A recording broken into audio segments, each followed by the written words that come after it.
Joining me now is CNN political analyst Amy Holmes. Hello, Amy. Hello. I don't know anything about, for instance, her foreign policy. Can she find Iran on the map? I don't know that yet. But my initial reaction is, this is a great pick. I thought it was a bold choice. I think that it gives McCain that maverick imprimatur all over again.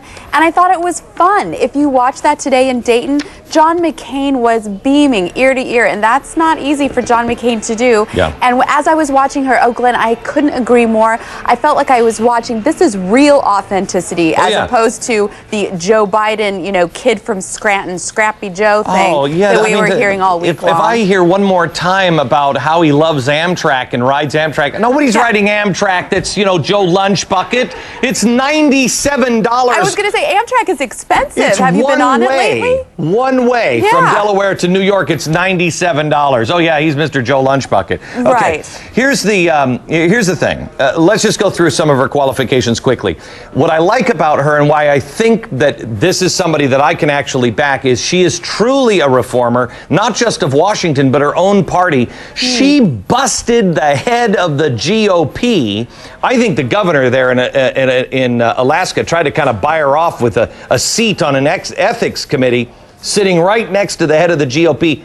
She busted them and filed paperwork, an official complaint on the ethics with the GOP. I think that's fantastic. She sure did, and she also opposed that bridge to nowhere. You heard her say it today. She said, thanks, but no thanks. We are not going to be wasting the taxpayers' money. And guess what? She's going up against the powerful Republican Senator Ted Stevens when she does that. So she's been willing to buck the party line to do, as she says, what she thinks right. I thought that was very powerful today when she said the reason you go into public service is to do the right thing. The experience thing isn't what bothers me as much as it is somebody with judgment, somebody with real judgment and has not been tainted by the system yet.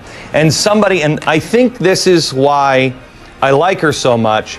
She is someone who is willing to torpedo her. And I think you got this feeling from her. She doesn't want it that bad. She'd like it. It would be nice. She'll do the job. But she's not going to sell her soul to the devil. She'd be more apt just to walk away and then walk right to a TV camera and say, this is why I'm walking away, guys. Well, and, Glenn, honestly, I was moved. I mean, I felt myself getting kind of choked up when I saw her turn to Senator McCain and thank him for this honor, that this is a deep honor. I mean, that was real sincere emotion. I loved her line when she said, that with Hillary, that she had made those 18 cracks in the glass ceiling, but women aren't through yet. They're going to break on through. I thought that was a great line. Next week, we're going to bring a lot more about her because you need to meet her. I don't know how she's going to weather under the storm here, with the press and everything else, but she has the right vibe to her. She's done the right things in her life. She's exactly what she's a real person. She's what I've been looking for. Amy, thank you very much.